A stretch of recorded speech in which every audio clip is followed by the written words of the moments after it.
Abrindo o Jogo, com Edilene Lopes. Entrevistas marcantes e informativas. Mineiro de Belo Horizonte, economista, mestre pela USP, funcionário de carreira do governo federal como auditor de finanças e controle da Secretaria do Tesouro Nacional, foi secretário adjunto de Fazenda em Minas, participou de conselhos de administração de várias empresas e hoje é secretário especial do Programa de Parceria de Investimento do Ministério da Economia. Bruno Westin Prado Soares Leal é o entrevistado do Abrindo o Jogo de hoje. Bruno, seja bem-vindo, muito obrigada pela entrevista. Edilene, eu que agradeço aqui a oportunidade, é um prazer estar aqui com você. O prazer é todo nosso, nós estamos na edição especial Mineiros em Brasília, em que a gente entrevista aqui autoridades com cargos em Brasília e que são de Minas Gerais. Eu já falei brevemente do seu currículo, mas eu queria que você narrasse um pouco a sua história até a chegada a um cargo tão importante, já que é uma prioridade desse governo e tem sido cada vez mais de muitos governos, as parcerias público-privadas ou parcerias de investimento, as concessões para a entrada do setor privado em setores importantes.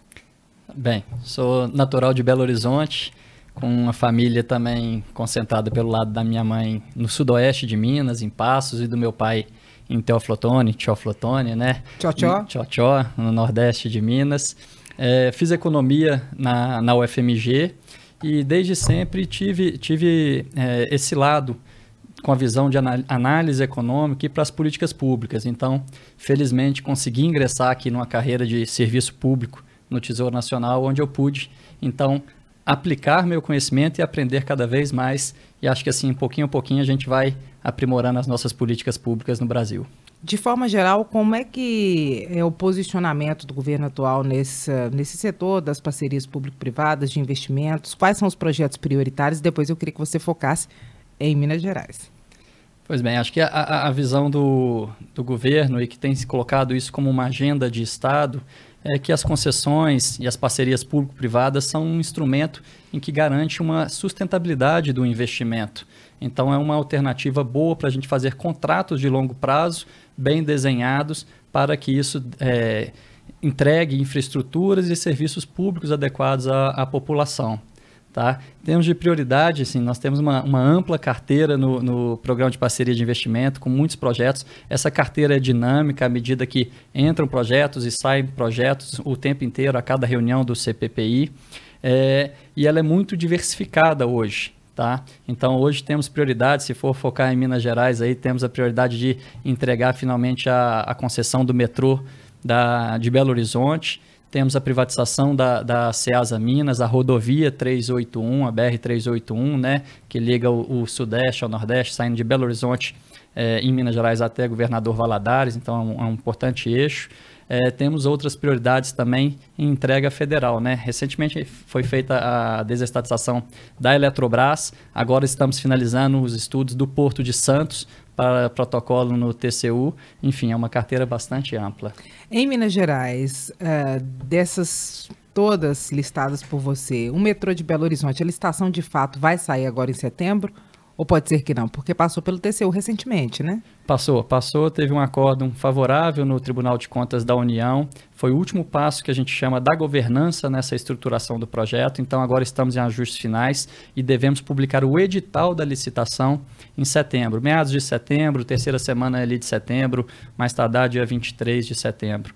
Essa é a meta que estamos perseguindo.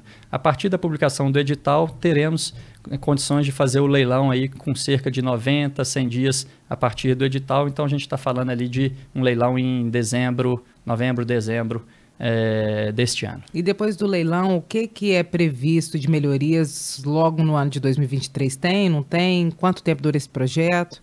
Tá. Após o leilão, a gente estima cerca de 3 meses ali para a assinatura do contrato e a troca do operador. Então, tão logo o novo acionista lá da CBTU-MG esteja em campo, ele já vai fazer os trabalhos iniciais, né? Os investimentos na linha 1, eles são mais céleres, é um investimento de modernização da linha 1, mas também já começam os trabalhos iniciais preparando para a linha 2 e expansão da linha 1. No nosso eventograma, aquilo que dá todo o incentivo positivo para o investidor privado acelerar os investimentos na construção e expansão das linhas, a gente estima que no máximo em 6 anos terá concluído.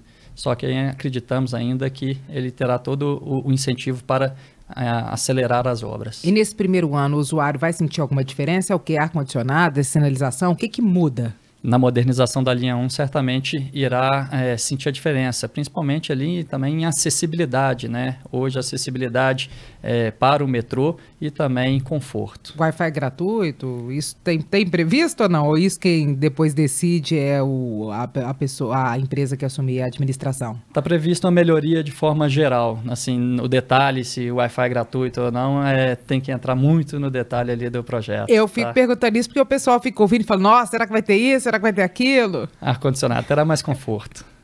Agora, mas principalmente acessibilidade e segurança. Que é importante. Sim. O preço da passagem vai mudar? Que é a pergunta que todo mundo quer ouvir a resposta para ela também. Sim, sim, é boa pergunta. não irá mudar. Toda a premissa é mantenha a estrutura tarifária, tá?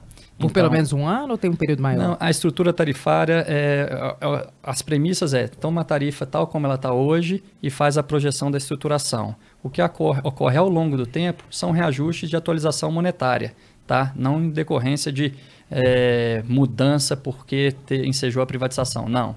A privatização não ensejará na mudança da tarifa. São os reajustes que já ocorreriam. Exatamente. Agora a expansão, ela começa quando? A expansão de fato do metrô? No primeiro ano. Também? Sim, mas aí você começa com toda a mobilização de engenharia, né? Trabalhos iniciais. Funcionamento da área expandida, tem previsão?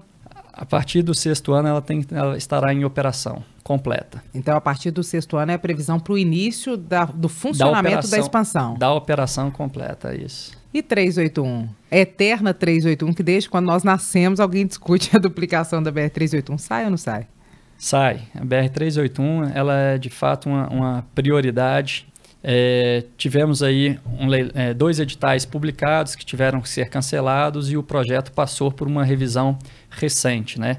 Anteriormente era uma estruturação que levava em consideração a BR-381 em conjunto com a BR-262 e isso foi segregado. Então hoje nós temos um projeto que passou recentemente por consulta pública, finalizou a consulta pública dia 8 de agosto e agora com os ajustes será encaminhado novamente ao TCU, prevendo apenas o projeto da 381, ou seja, 304 quilômetros ligando Belo Horizonte a Valadares e alguns outros ajustes em função ali da alteração de custos, etc. Então, alguns ajustes em investimentos. Mas então estamos prontos ali, estamos finalizando os estudos para entregar no Tribunal de Contas provavelmente esse mês. E o edital deve ser lançado ainda esse ano? Tem chance. A gente acredita que com conhecimento prévio já do Tribunal de Contas da União, em função dos estudos anteriores já apreciados por eles, terá uma apreciação mais célere. Ele já conhece bastante do projeto, então não acreditamos que isso irá demorar a tramitar no Tribunal de Contas da União, uma vez que também isso é uma prioridade de toda a sociedade. Pela informação que nós temos até o momento, essa separação entre 381 e 262 foi porque a área da 262 necessitava de alguns investimentos, é isso mesmo?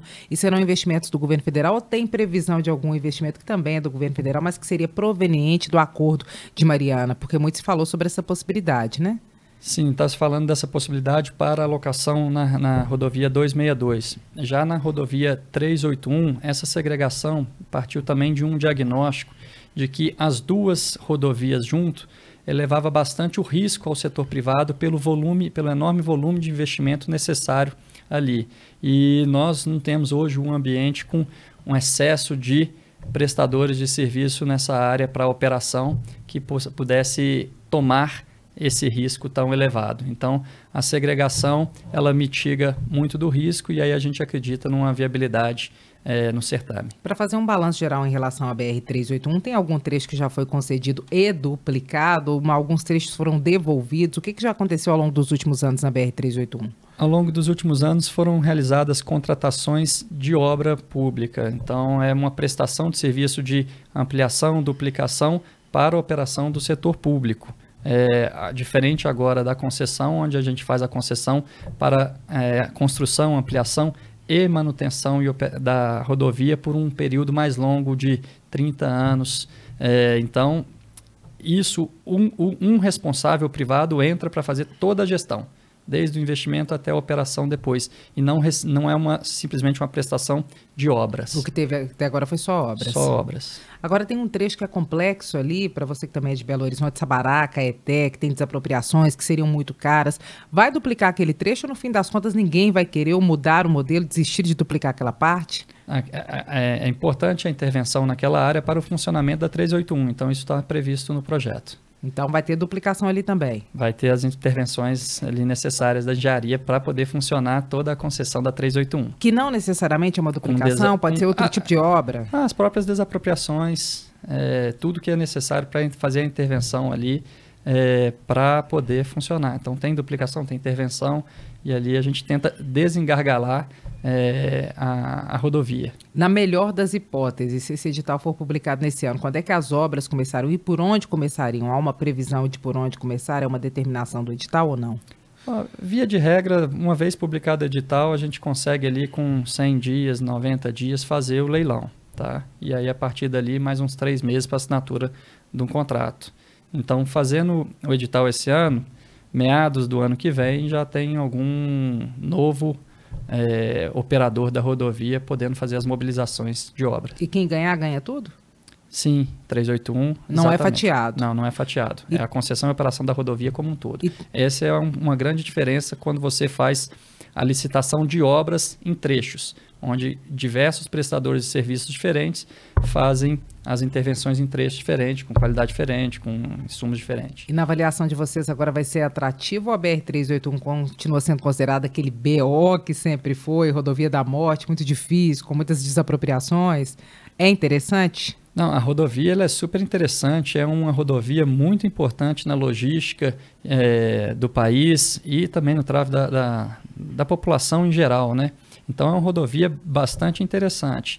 O que ocorreu, como eu coloquei anteriormente, foi o desafio também da capacidade da oferta do setor produtivo de assumir um risco tão grande em termos de volumes de investimento. Isso a gente de Erimino já traz um pouco de viabilidade maior, de atratividade maior. Considerando que a gente tem que fomentar no Brasil cada vez mais, é mais capacidade de oferta desse setor privado em oferecer essa infraestrutura, em prover esses serviços, para ter até mais concorrência. E o que os estudos mostram sobre preço de pedágio, sobre cobrança, sobre distâncias de postos de pedágio, de praças? Então, os estudos mostram que sim, também um dos fatores que contribuiu, além do volume de investimento alto na rodovia como ela estava, a alta também dos preços dos insumos, dos custos, muito decorrente aí da crise de saúde que nós tivemos no mundo e também em função da guerra que está ocorrendo. Então, isso teve um desarranjo na economia global que deu um choque de oferta e um choque de custo. Isso, de certa forma, prejudicou bastante a viabilidade do projeto. Então, fazendo todos os ajustes em termos de investimento, reduzindo o risco e um pouco de reajuste na tarifa também estimada, isso tende a dar atratividade. Então, deve ter aí, em função de reajustes de inflação recente e custos, e principalmente de insumos, um pouco de aumento aí na tarifa estimada. Já tem números estabelecidos? Tem números que foram para audiência pública, para consulta pública, mas não são números finais, porque eles passam por revisão, inclusive com a expectativa de reduzir os números que foram para consulta pública. Então, deve ir, vou falar algo como 18 centavos aí por quilômetro de rodovia, mas isso tem uma diferenciação entre pista simples e pista dupla. E já se sabe a distância entre as praças? Quanto tempo você percorre até você encontrar uma praça de pedágio?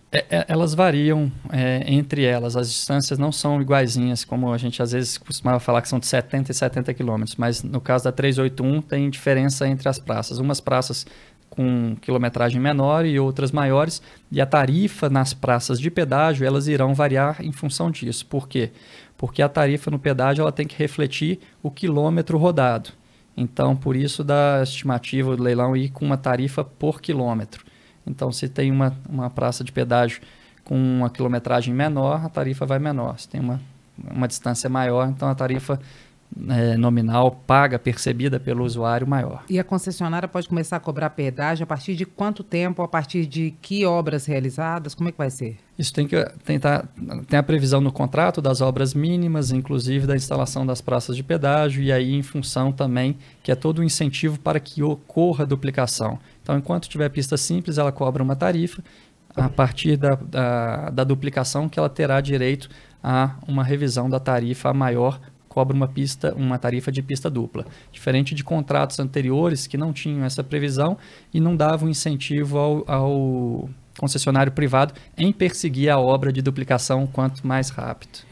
Eu pergunto isso porque as pessoas em casa, quando a gente fala sobre esse assunto, pensam, a primeira obra que vão fazer é o pórtico para a cobrança do pedágio, a rodovia continuar a mesma e a gente desembolsando recursos ali. Então, há uma prevenção para que não seja dessa forma. Tem uma prevenção e todo um incentivo para que ocorra a obra, senão ele não vai conseguir cobrar uma tarifa mais adequada. Bruno, agora voltando um pouquinho no metrô de Belo Horizonte, os dois eternos assuntos em relação a obras em Minas Gerais, BR-381 e metrô, tem um ponto que é sensível, que é polêmico, é o destino dos funcionários da CBTU. O que aconteceria com eles? Teve alguma determinação ou recomendação do TCU em relação a esse ponto? E o que ficou definido? Bem, é interessante você até analisar o voto e o acórdão ali final do plenário do TCU, onde eles mencionam o trato adequado que foi dado pelos gestores dos projetos aos colaboradores, a endereçar a questão dos colaboradores. Então, isso tem que ficar muito claro para a população que o que está acontecendo é uma privatização do metrô da CBTU, da empresa federal, conjunto com a concessão do metrô. O que significa? Está havendo uma troca de acionista na empresa. Sai a União como acionista e entra um sócio privado como acionista. Os colaboradores permanecem. O contrato de trabalho do colaborador permanece vigente.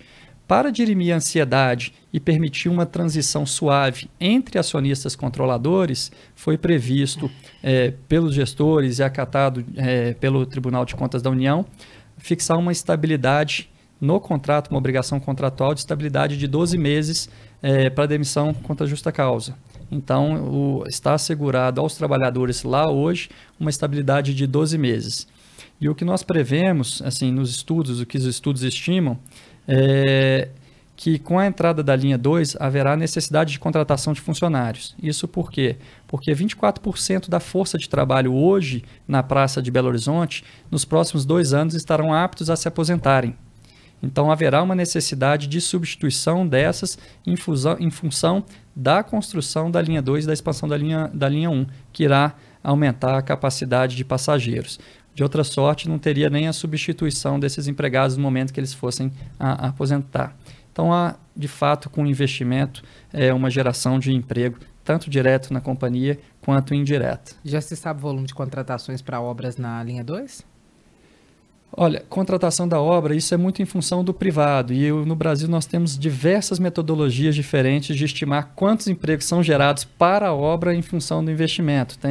Fala-se em um emprego a cada 1,5 milhão ali de reais investidos. Se for seguir essa métrica, dá para falar algo como 2 mil empregos criados para a obra. Mas, enfim, as metodologias para essa estimativa, confesso, variam muito, tá? E essas contratações já começariam no primeiro ano, que é quando se iniciam as obras da linha 2 também? Sim, sim. São contratações de obra. Para todo mundo em casa entender, quais são as principais diferenças para os funcionários em relação à atual situação, que é uma empresa de economia mista, e em relação ao privado? Além da questão da estabilidade, o que mais que muda para eles? Para os empregados? Para os empregados. Pois bem, hoje é uma empresa pública, né? Ela é 100% da União. Não é economia mista? Não é economia mista. Pode me corrigir quando eu falar errado. Ele ficou me olhando com uma carinha assim, não, deixa, nem eu que não vou corrigir. Pode falar! Mas ela é uma empresa pública, 100% da União, e vai passar para um controle privado. Na vida do trabalhador, ele mantém o seu histórico de contrato de trabalho, e o que acontece é que a gente tem a expectativa é que com esses investimentos e com a flexibilidade do privado, possa conferir situações, condições de trabalho melhor do que o setor público, que tem toda uma legislação enrijecida. A gente acredita no crescimento da companhia, acredita no crescimento da empresa e, portanto, a gente acredita no crescimento do próprio colaborador. Então, além da estabilidade, nenhuma outra questão que seja crucial do sistema de aposentadoria? Não, nenhuma. Agora, Ceasa Minas, que também é um assunto quente aí da pauta de privatizações, há anos vem se discutindo e também não caminhou muito. O que travou até então e quais são os próximos passos? A Ceasa Minas ela é uma empresa que foi federalizada na época da renegociação de dívida de Minas com a União. Tá? Então, ela está num programa de desestatização desde os anos 2000. De lá para cá, ela opera tanto o entreposto comercial, como também num acordo de cooperação, o Mercado Livre do Produtor, que permaneceu como titularidade do Estado de Minas Gerais. Tá? Então, desde 2019, nós reassumimos os estudos para a privatização de Ceasa Minas, e a partir dali, um grande passo importante para viabilizar, para dar andamento, foi a própria regularização fundiária da Ceasa Minas, ou seja, nem a regularização fundiária havia sido feita. Então foram várias as regularizações, as melhorias na empresa para que pudesse chegar no momento de privatização. Hoje, qual que é o status do processo?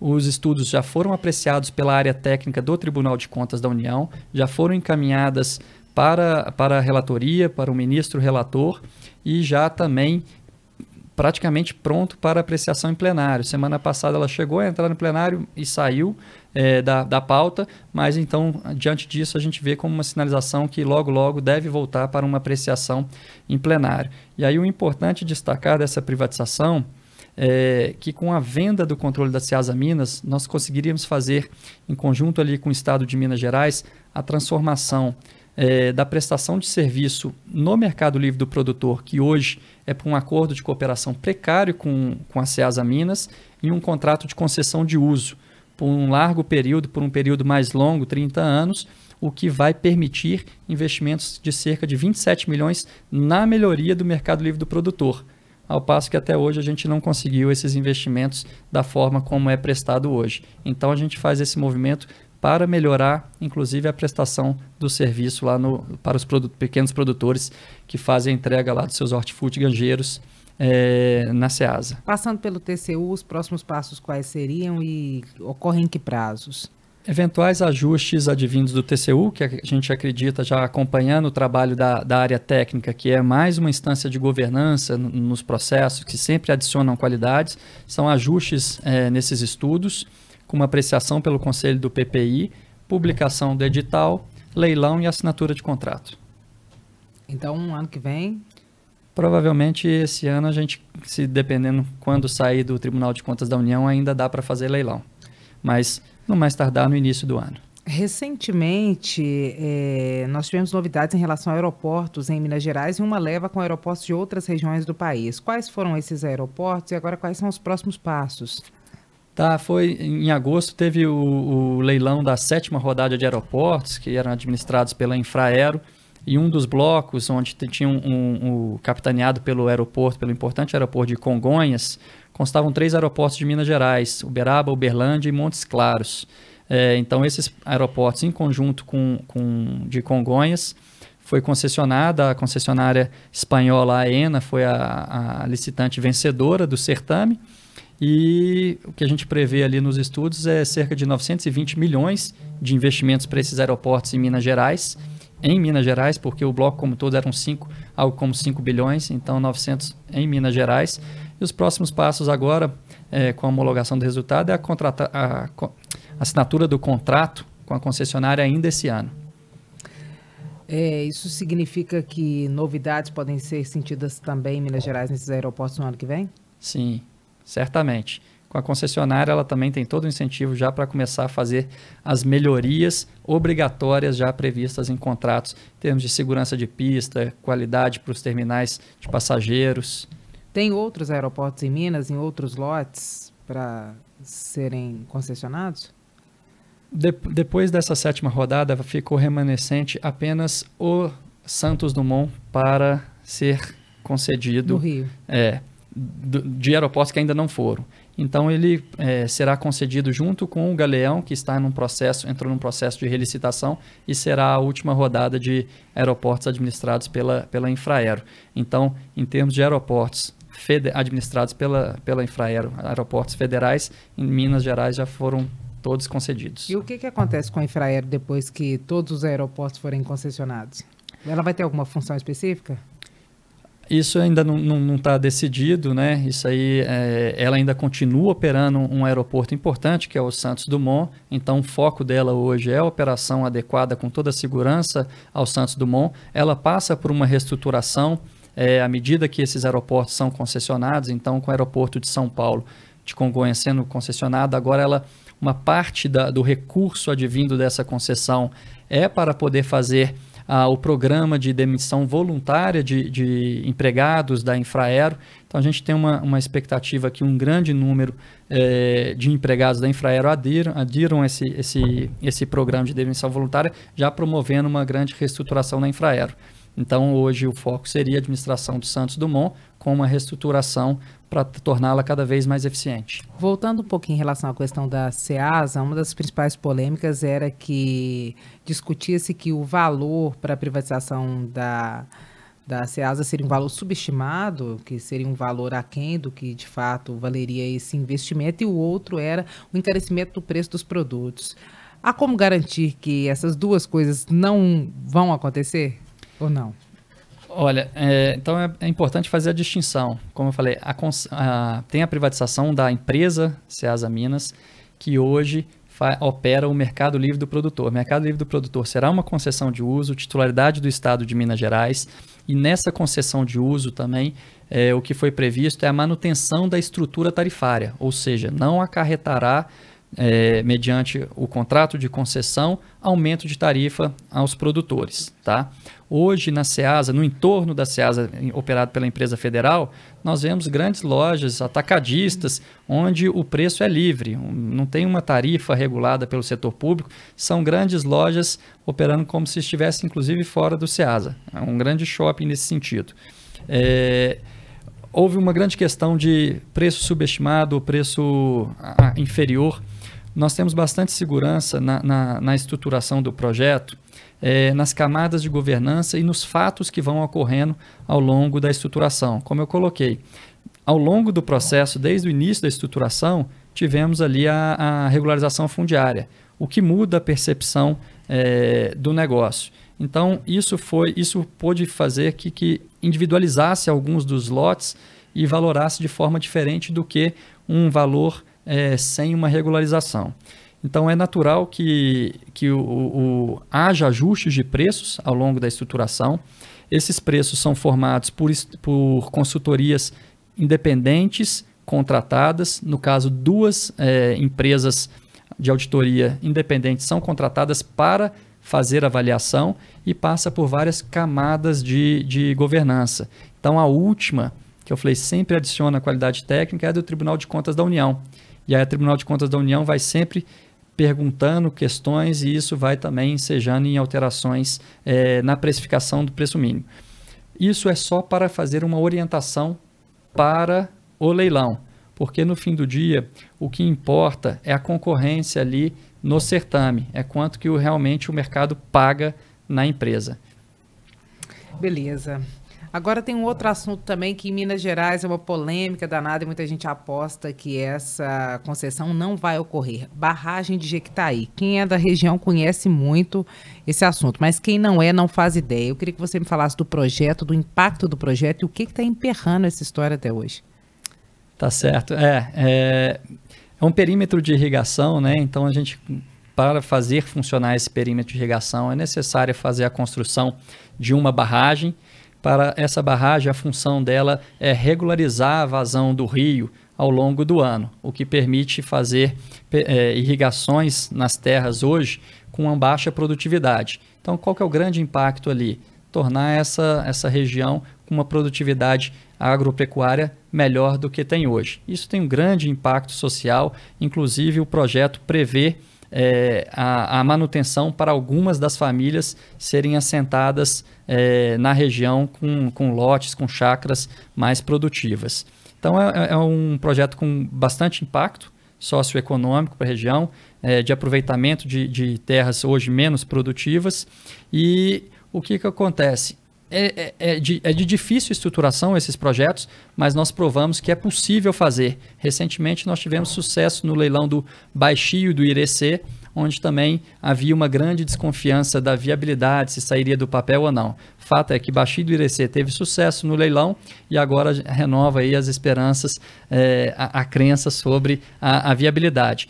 Qual que é o status atual? Foram finalizados os estudos da estruturação dessa concessão do Baixio do Irecê, uma estruturação bastante inovadora, e agora ela está sendo encaminhada para o Tribunal de Contas da União. Então, como todo o processo, ela passa por uma apreciação do Tribunal de Contas da União e depois do Tribunal de Contas da União, eventuais ajustes, publicação do edital e leilão. Então, o único passo possível esse ano seria a aprovação esperada no TCU, né? Mais que isso não, né? Uma publicação de edital ainda cabe esse ano. É possível? Cabe, o que principalmente pega naquela região? São grandes áreas de poucos donos? Não? O que é ali? Ou é o modelo? O que é? O perímetro de irrigação, o que é desafiador é como extrair o valor desse perímetro de irrigação. Então, tem uma modelagem que você tem que conferir que as obrigações dele de investimento na infraestrutura, na construção da barragem e no fornecimento da rede de irrigação, e ele não tem ali, como outros projetos de concessão, uma receita acessória de um shopping, de uma venda ou de uma tarifa. Então, o modelo de perímetro de irrigação acaba sendo na própria valorização da terra e transferência dessa terra, a possibilidade daquele investidor que ganhar o certame, dele poder aproveitar a exploração agropecuária daquele perímetro. E o que vocês percebem do mercado? Anima alguém essa proposta colocada até então? Anima bastante, anima várias pessoas. O que sempre fica na discussão, qual que é e aí isso gera bastante discussão na estruturação do projeto, qual que é o tamanho do perímetro adequado. Então é isso que sempre passa e a gente conta aí com os especialistas, com as consultorias especializadas para poder nos ajudar a definir, e de novo o Tribunal de Contas da União também adicionando valor ao projeto. A expectativa de vocês é que passe pelo TCU? Como é que estão as observações? O projeto já está lá? Só falta ir para o plenário? Não, está em vias de ser encaminhado ao Tribunal de Contas da União. Acho que essa semana, no mais tardar semana que vem. E a expectativa é positiva? A expectativa é positiva. Já tiveram experiência com Baixio do Irecê também, então já conhece bastante do setor, de como é a estruturação do projeto, e acho que enxergam com bons olhos essa metodologia vis-à-vis a confecção de perímetros de irrigação por meio de obra pública, de investimento público. Tem alguma mensuração em relação à expectativa de geração de emprego nessa região? Não tem de cabeça, Edilene, aí é muito para mim, é muita. Em termos nacionais desses projetos de privatização, o que hoje deve ser a próxima novidade que o governo vislumbra? Desculpa, em termos de... Desses projetos nacionais de privatização, qual que é a próxima novidade, o próximo projeto, a próxima meta do governo federal? Porto de Santos, acho que eu mencionei aqui um pouquinho, bem rapidamente, está na fase final de estudos, né? Então, acho que na próxima semana devemos ter uma resolução do Conselho, do PPI, dando um ok na metodologia para poder ser encaminhada ao Tribunal de Contas da União. Então, acho que isso é o que está mais encaminhado daqueles que a gente já não falou, metrô, SEAS, etc. Mas de grande porte, Porto de Santos é uma baita transformação. Então, é o que está no pipeline aí para sair. E o que é mais difícil, o principal desafio do governo federal nesse sentido do pacote das grandes privatizações? Estruturar os projetos, a gente manter a esteira rodando. Então, a gente tem que manter sempre o ânimo para poder continuar fazendo as estruturações adequadas. Então, acho que como eu coloquei, é uma carteira dinâmica. Entra projeto, sai projeto. São muitas centenas de pessoas sempre envolvidas em cada estruturação. Então, coordenar essas pessoas, chegar num denominador comum é sempre um grande desafio. Mas nós acreditamos que a percepção da sociedade, da classe política e de todos é o grande impacto positivo dessa agenda. Então, a gente acredita na continuidade dela como uma agenda de Estado, como uma maneira, como um instrumento de uma melhor prestação dos serviços públicos. Vamos voltar um pouquinho em dois que interessam muito a população, Eletrobras e Correios. Qual é o status atual? A Eletrobras é privada. Então, foi um grande sucesso, uma grande entrega desse ano, 2022, início do ano.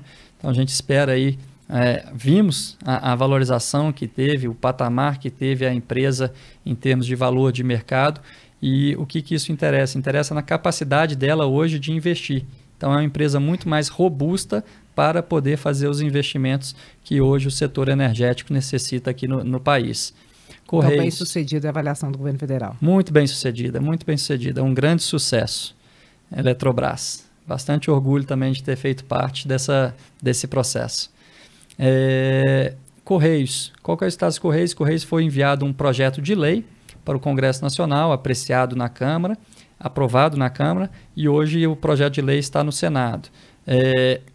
Além do projeto de lei, o BNDES, em conjunto conosco, e as centenas de pessoas envolvidas, de consultorias, nós elaboramos 2 fases dos estudos. A fase 1 do setor postal no mundo como todo e a fase 2 focando já mais na empresa e no setor postal brasileiro, podendo agregar muitas informações para o debate. Levamos documentos para a consulta pública, para o conhecimento de toda a população, dando toda a transparência na estruturação do projeto e podendo com isso também munir os nossos parlamentares de informações para uma boa tomada de decisão. Então acreditamos que o projeto de lei é bastante positivo, mas aí depende muito ali da agenda do Senado Federal. Principal ponto de entrave no Senado Federal? Tá para apreciação. Eles têm uma agenda, a gente tem que respeitar a agenda do Congresso Nacional, do Senado, enfim, acho que é muito deles da definição interna de quando fazer essa apreciação. Hoje, em termos percentuais, os Correios já perderam uma fatia importante do mercado, assim? Os Correios passou por um período de turnaround, de sair de um sufoco para uma situação uma situação bem melhor do que estava, e passa por um crescimento. Ela perde um pouco da fatia de mercado no setor concorrencial, mas o setor como um todo está crescendo. Então, assim, o que a gente vê é de oportunidades nessa área para aprimorar cada vez mais a prestação de serviço à população, poder universalizar o serviço a toda a população, como, por exemplo, entregar encomendas, inserir a população no e-commerce, garantindo a universalidade da entrega contratualmente dos pacotes não urgentes. Um dos principais argumentos utilizados pelos funcionários dos Correios, que são contrários às privatizações, é que os Correios hoje entregam em muitos lugares onde empresas privadas não entregariam. Esse é um problema de fato ou é uma questão que pode ser vencida dependendo do modelo de privatização dos Correios? Essa é uma questão que é bastante endereçada tanto nos estudos quanto no projeto de lei, no momento em que se garante a universalização, no momento que se obriga a universalização. Então, o projeto de lei ele expande até o conceito, obrigando a universalização da encomenda não urgente, o que hoje não é obrigado. Então, essa preocupação sempre esteve em mente dos gestores e está endereçada nos estudos. Esse crescimento global dos Correios, mesmo com outras empresas fazendo hoje entregas que não ocorria antes, tem a ver com o e-commerce, tem a ver com o comércio na internet, com a expansão? As pessoas compram muito mais em lojas virtuais do que compravam antes? Certamente tem a ver com o e-commerce, tem a ver com o crescimento de micro e pequenas empresas, produtores cada vez mais tendo a sua logística baseada nessas plataformas para fazer a venda de seus produtos. Tem a ver sim. Fazer um bate-bola rapidinho? Bora. Concessões. Sustentabilidade do investimento. Marco do saneamento. Uma transformação. BR-381. Rodovia da vida. Será a rodovia da vida. Metrô de Belo Horizonte. Reta final. Vai ter leilão. Bruno, muitíssimo obrigado por essa entrevista, viu? Eu que agradeço, Edilene. É um prazer estar aqui, falar com toda a sociedade mineira. Volte sempre. Muito obrigado. Nós tivemos hoje a participação de Bruno Westin Prado Soares Leal, que é secretário especial na Secretaria do Programa de Parceria de Investimentos do Governo Federal, que é do Ministério da Economia. Acompanhe nosso podcast, que vai ao ar toda segunda-feira em áudio e vídeo, feito do estúdio aqui em Brasília e disponível nas redes sociais e no site da Itatiaia.